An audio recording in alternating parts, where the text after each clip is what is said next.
podcast.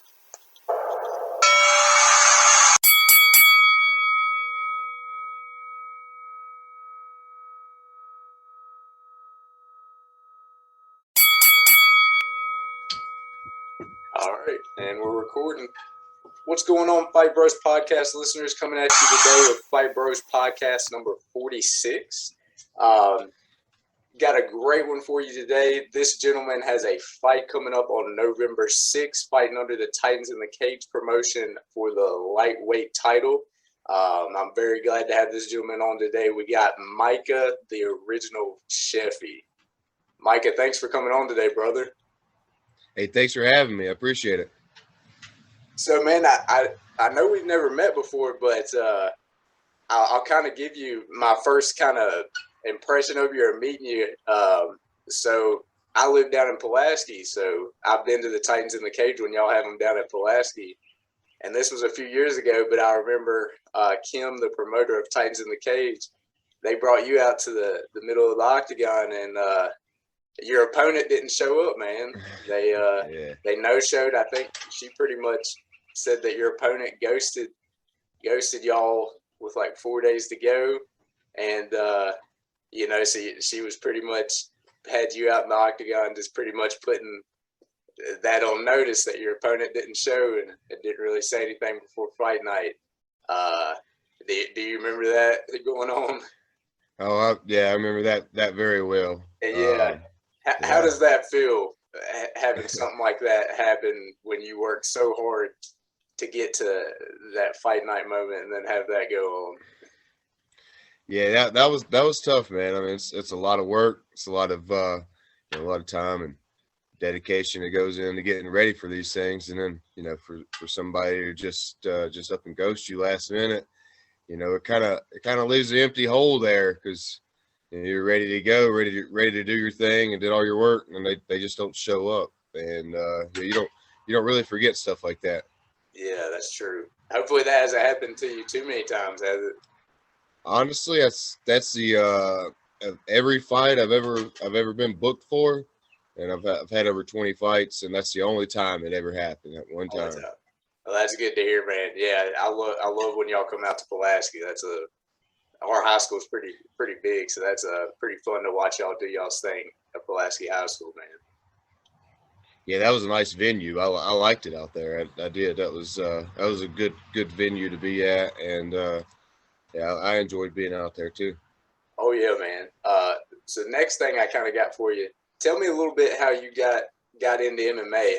How did you get here where you're competing for Titans in the Cage, and I believe you competed for some other amateur promotions as well, haven't you? I have. So I've competed for Caged Combat as well. I still have their belt. They kind of had somebody else come in and fight when I wasn't available, and they also have a belt. They haven't had any promotions in quite some time, but I still hold their 155 belt. But yeah, so getting into this, it was I never was somebody to fight. Like I wrestled in high school. I played football, played soccer, ran some track. Never really was like the greatest athlete, but I definitely could go out, give it my all, be a contributor. And it just so happened that I say around, I think it was early 2010. I had graduated from college out in UVA Wise in 2009. When I came home, I'd been lifting weights and just kind of doing a bunch of stuff on my own. My brother-in-law had been doing this thing called jiu-jitsu, and I'm like, he's telling me about it because he knew I like to wrestle and stuff. I'm like, jiu-jitsu, what's that? What's a dojo? Like, it was all really foreign to me and everything. And he was like, yeah, we grapple and then we do MMA. And I was like, well, I'll come do some grappling, but I'm not trying to put on gloves or get punched or anything like that. So, and I went to a few classes and got started out there, and I think honestly, if I think real hard back about it, I think I went to a couple classes and I was like, I think I'm going to go do something else. And you know, the head instructor there, Sensei Greg, he reached out to me and talked to me and got me to come back for some more classes. And then here we are like 11 years later, and you know, I'm 20 some fights deep, and just got my black belt. And it's just been, you know, it's quite some time that I wasn't really expecting any of it. It was Yeah, just man. one of those things. It was meant to be, I guess. Yeah, so you mentioned, I feel like every fighter goes through this, but you mentioned coming into it like you weren't interested in getting hit in the face and stuff like that. So talk to us about how you took that first fight. How did you get into your first fight, and how did that feel to kind of break the ice? Well, to be honest, let's see. I would say, you know, man, you got to bring back some old memories here. No, really, it was the people around me. The guys that I was training with, I was 24, 25 years old, and I'm training with kids like 16, 17 years old. And dude, they were bad to the bone. Like, they knew what they were doing. They could punch, they could grapple, they could do all these things. And I had got some video where they had gone out to Myrtle Beach, I think it was, maybe Virginia Beach, and done some competing out there. And I saw what they were doing. I saw what they were doing to me, and I was like, you know, really, if I just keep, I noticed that as more I showed up, the more I did, like the better I was getting. And I was like, yeah, if I just keep coming in here and keep working at it like these guys have, then that could be me. And I don't know. It was real weird. One day, I think we were playing church league softball, and I looked at one of my instructors, and I was like, you know, I think I want to fight it. I think I want to fight. And he looked at me, and he looked over at the other instructor, and he says, Micah says he thinks he wants to fight.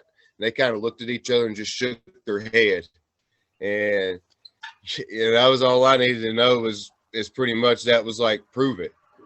And so from then on, it was just getting in the gym and grinding, you know, going in there and going at it with those guys, and just really understanding that I had good instructors. I had a great group around me. I really understood that, and I realized too that, you know, it was a fun and it was a safe environment. Like, it wasn't like I was coming in somewhere and was just somebody's punching bag. Like, Oh yeah, they were teaching me what to do, just like they were the other guys, and that made a big difference to me too. I felt safe there. I felt like I was going to learn and grow there, and get something positive out of it. yeah, that's awesome, man. That's great. Thanks for sharing that. Yeah. So you got your full contact shirt on, man. Tell us a little bit about your business you got going on, Full Contact Detailing, man. Yeah. Yeah. So, you know, I've had this full contact fighter shirt for a long time, and took me a little bit to figure out what to call my business, but I thought that would be something neat I could run with. I wanted to do something that was associated with me. But yeah, I've got I'm 100% mobile. I've got a Nissan Xterra. I haul a 7x12 trailer behind me. I've got water. I've got electricity. I go pretty much 95% of the time. I'm going to the customer's house or to their work, you know, wherever they see fit for me to come to, and I can wash their vehicle. I do it inside and out, and stay pretty busy doing that too. It's seems like people really want their cars washed, and it's Oh something yeah, I like doing. man. Now, do you do this full time? That's all I do pretty much. Yep.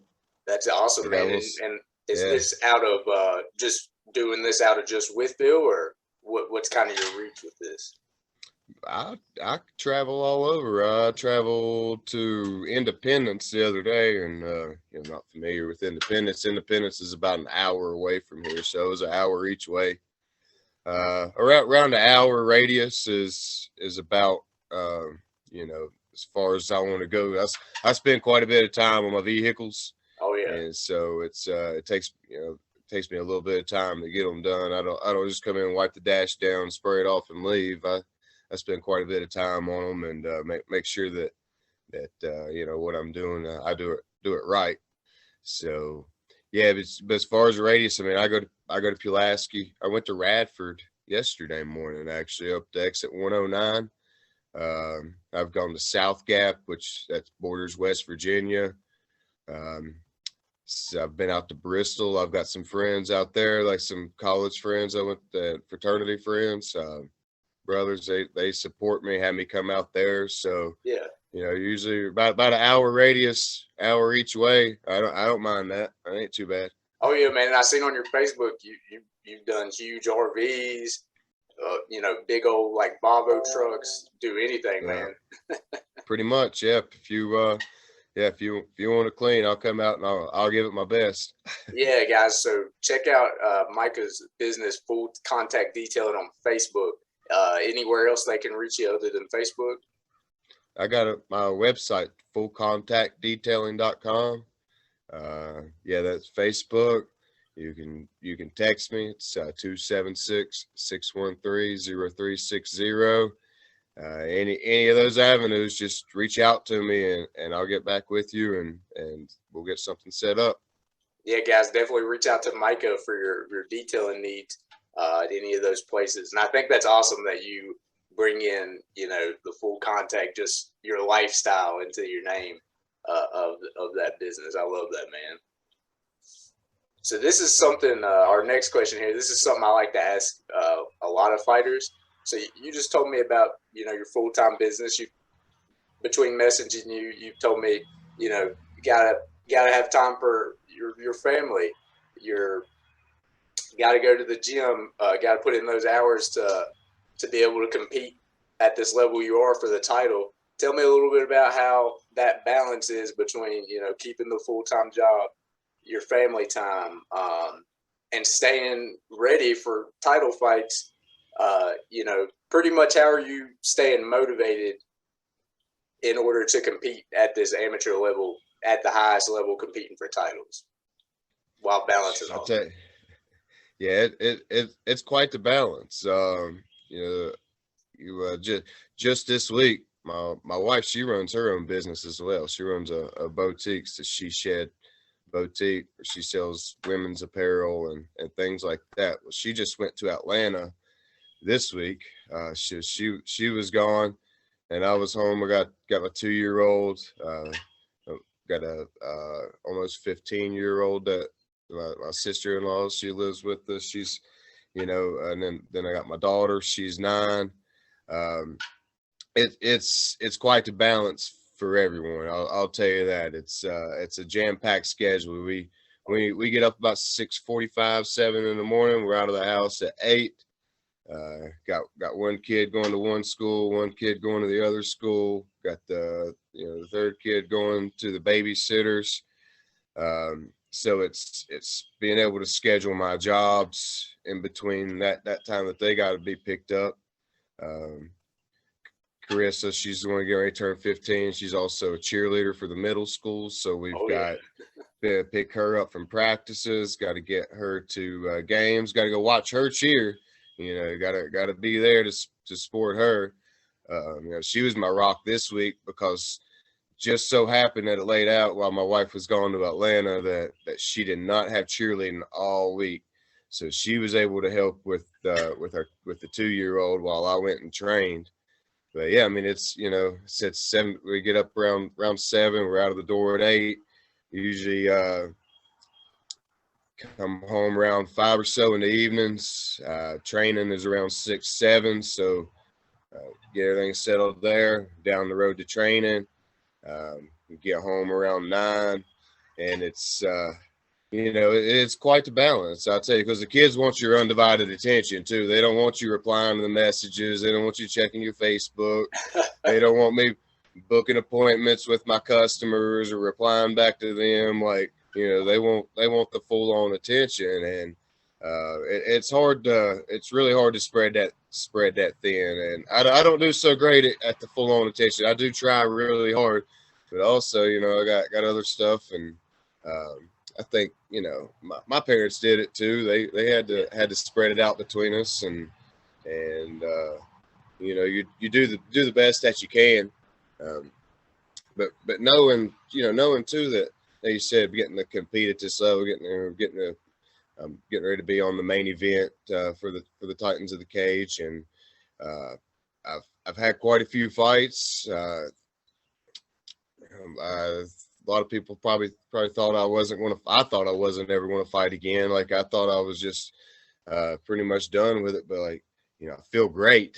I feel really good. So, it's easy to be motivated when you feel good. And I'll touch on it too. Like, like I come from a school with where we've got a lot of people that train hard, and they know that I've been around a while, and I got to kind of set that example. I feel like I've got to be there. I've got to be working hard. I can't say, oh, I had a long day, I'm going to have to miss, just so I can put my feet up. Like I got to be there so that the other guys and the other gals there, they see what it takes to be able, to get put in this position where you're getting to be the main event, or where you're getting a fight for the title. It's not just handed to you. You got to get out there and earn it. Yeah, man. So I like what you just said there at the end about your team and how many guys are in their training. And you pretty much said like you're one of the leaders. And that's actually one of the questions I had on here. Like, I don't know your all's gym too well, or all the people kind of just learning what I can over Facebook. But would you consider yourself like one of the vets of ring combat sports, the gym that you train at, and Titans in the Cage in general? Well, I would consider myself to have some of the most training in the gym. Yeah. I've been there a long time. Been to a lot of classes. There's been a lot that I've been able to absorb and be able to share. As far as being one of the best, I think we have several guys in there that are really good and know a lot. Really share their things. And we're all good at our own little things too, and that's what's cool about it, is that we can mesh what one of us is better at than the other, and we can put that together and make each other better constantly. Yeah, because you mentioned earlier you got you said over 20 fights. Is that correct? That's correct. Yeah. So I mean, that has to be a wealth of knowledge to some of these guys that I've seen that are posting that Ring Combat Sports has posted that they're fighting for the first time at Titans in the Cage. Some of these younger guys. So that's got to be nice to have somebody like you that's already had 20 fights, just to have you there to mentor and ask questions about what they're going into, like you talked about earlier with your first fight. Right. So something else I like to ask, man, and this kind of goes back with the balance thing. Your teammate Tiffany Underwood, she really gave me. I really loved what she talked about with her weight cutting and how she balanced that during her full-time job. She talked about, man, how she wore trash bags in the office she was working at, and she turned the heat up while she was at work. And I mean, you got to do what you got to do, and that's dedication. So tell me a little bit how you balance that weight cut, and is it a big weight cut for you as well, or cutting to that 155? Cutting to one. Well, it's people like to use the word cut. I'm like, I always say, man, I'm trying to lose that weight. I don't really like the cut. Oh, there is a cut at the end, I think, is what you is the way to go. It doesn't always work like that. I'll tell you, the older I've gotten, the more fights I've done, and because of doing a lot of cuts in the past of just trying to like deplete myself for water and everything, I like to try to get my weight down now and do it the smart way. And here, this fight, I think when I came in, I was around 182 at the start of camp, which a year ago, when I decided that when I decided I was going to start training and getting back into like actually doing being really physical with the MMA and not just with just trying to grapple or whatnot. Yeah, I started to lose some weight. I was in like 190s. It took me like a year to lose 10 pounds, and that was so hard. But then I started camping. I was around 182. I mean, I was pretty fit and in shape, but I just had all that excess on me from eating whatever and drinking whatever I wanted to. Yeah. And so this go around though, I reminded myself that you got to stick with the process. There's a process to doing it, and you can't just look at that scale every day. You can't just go by the numbers. And what I did, I started eating better. I started talking to Robbie about, he's what Robbie Ring, a guy I train with that's a professional fighter. I started talking to him about, what things he was doing. And it really reminded me of stuff that I used to do whenever I would do things the right way. And so I started incorporating the type of meals and the time of day that I was eating. I started getting all of that right. And, for 3 or 4 weeks, I was just sitting at the same weight.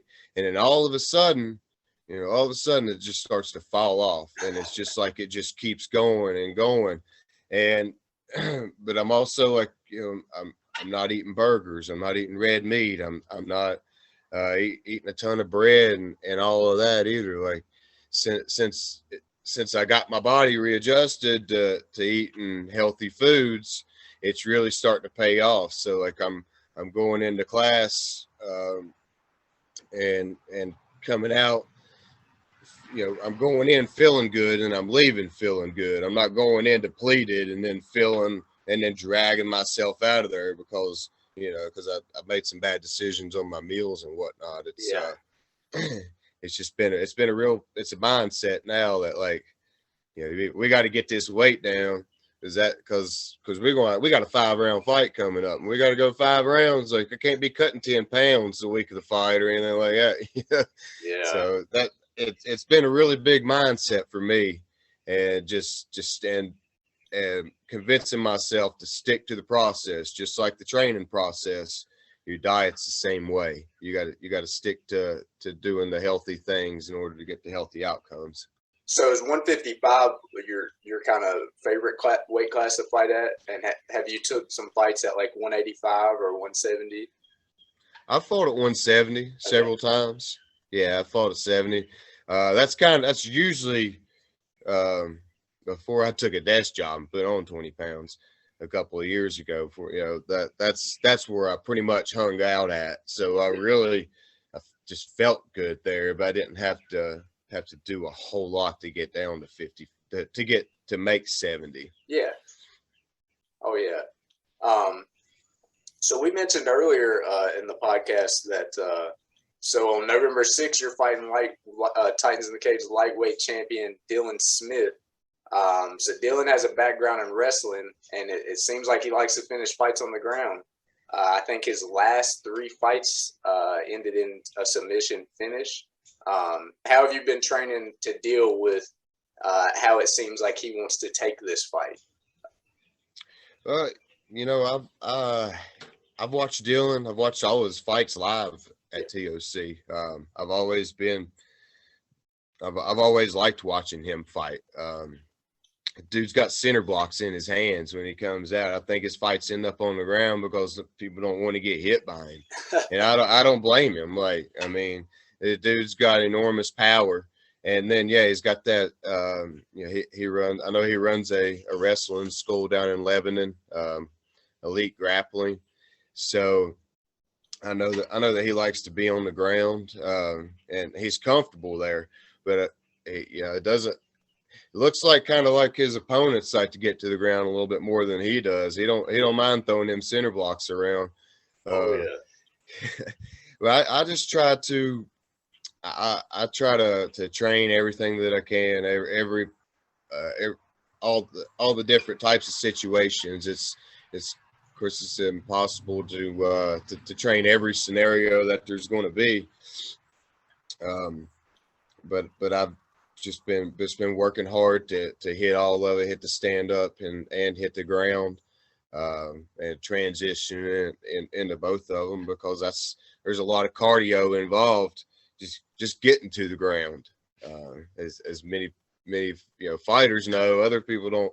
A lot of folks that never fought don't really realize how much energy and how much it takes to get a fight to the ground a lot of times, and just being ready for all those, for the situations that look like they're going to arise.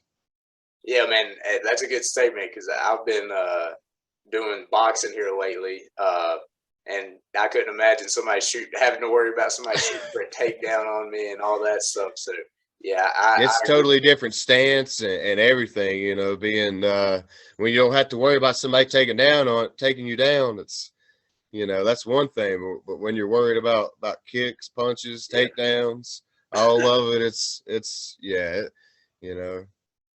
the ultimate sport, MMA. That's why I love watching it so much, man. I feel like every MMA fighter, it's the ultimate sport. It's the ultimate exercise. I feel like MMA fighters are probably your most in shape athletes out of everybody.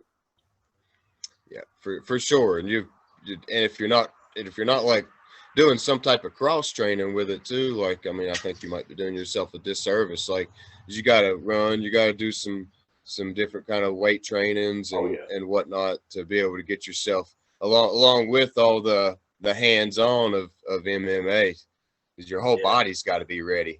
Oh yeah.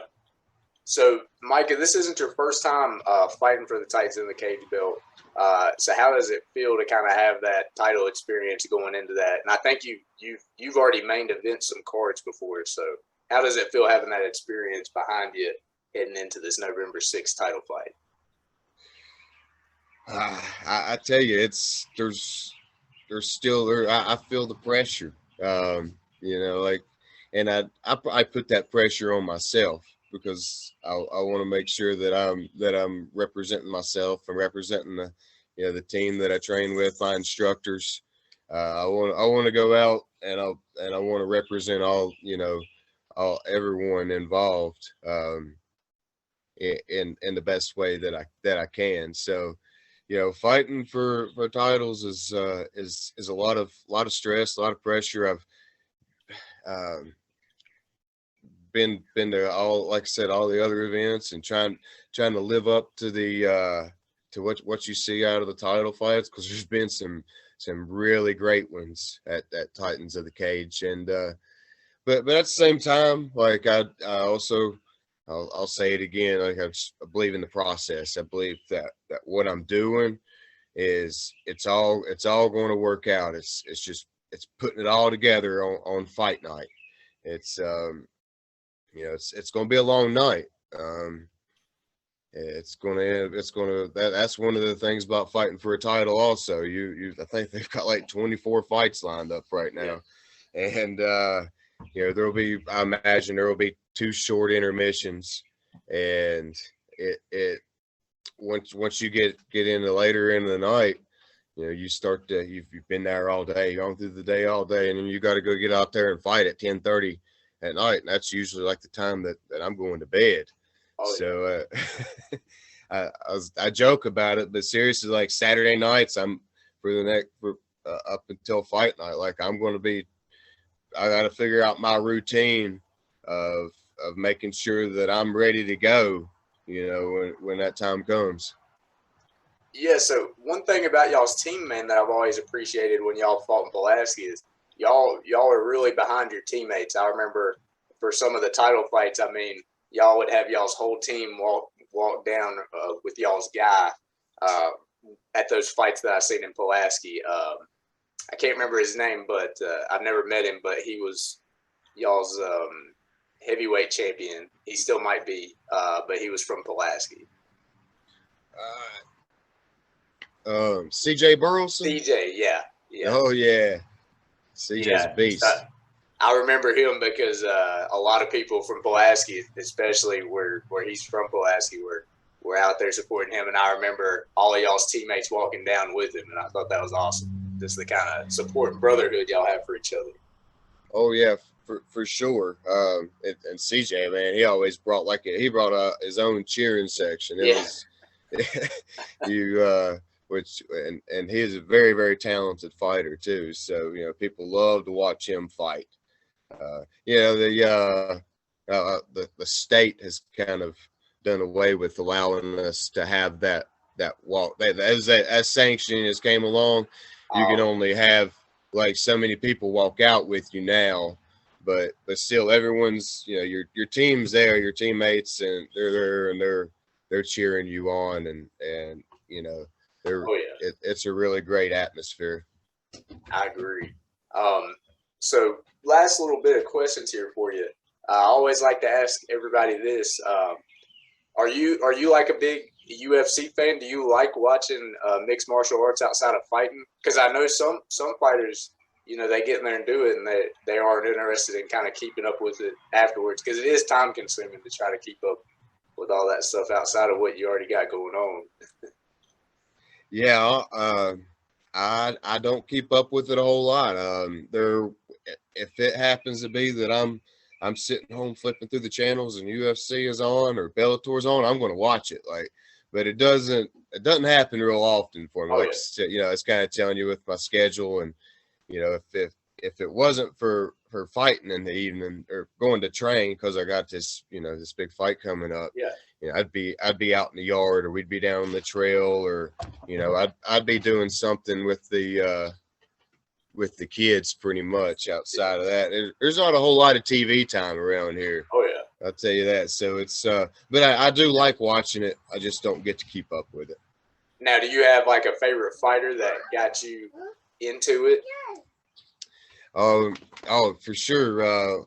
Well, Randy Couture, George St. Pierre, Anderson Silva. Those guys are like that three that really stick out, that I started watching, that I was just really mesmerized by and really followed, and it really inspired me. That's awesome, man. Those guys are OGs. Oh, for sure. The last two things that I'll let you go, Mike. I don't want to take up too much of your time today, but official prediction for November 6th against Dylan Smith. Official prediction? Oh man, well, I'm gonna say wow, you put me on the spot. Hey, you're good, man. You don't have to answer that. Just No, I'm gonna say if I know Dylan's going to be bringing his A game. I fought his teammate, and he brought his A game.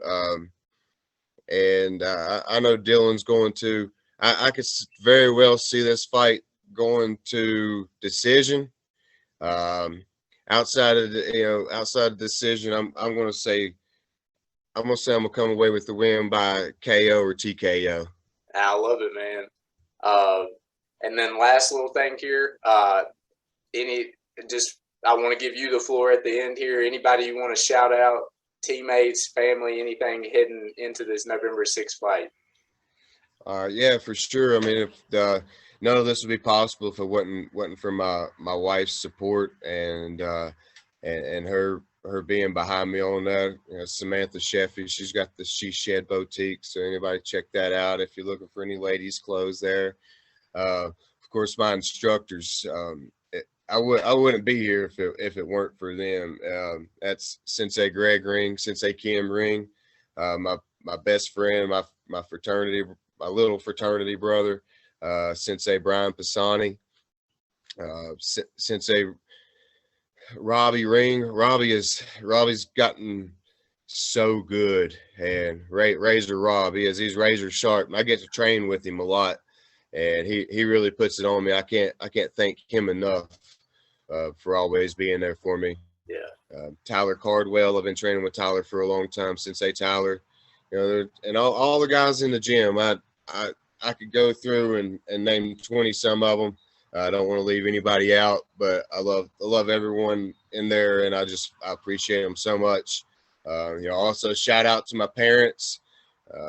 They've been here along the ride with me as well. My dad told me after he saw me get hit about 30 times in a row before a fight got stopped, he said he wasn't coming back to any more fights, and he just got tickets from me. So I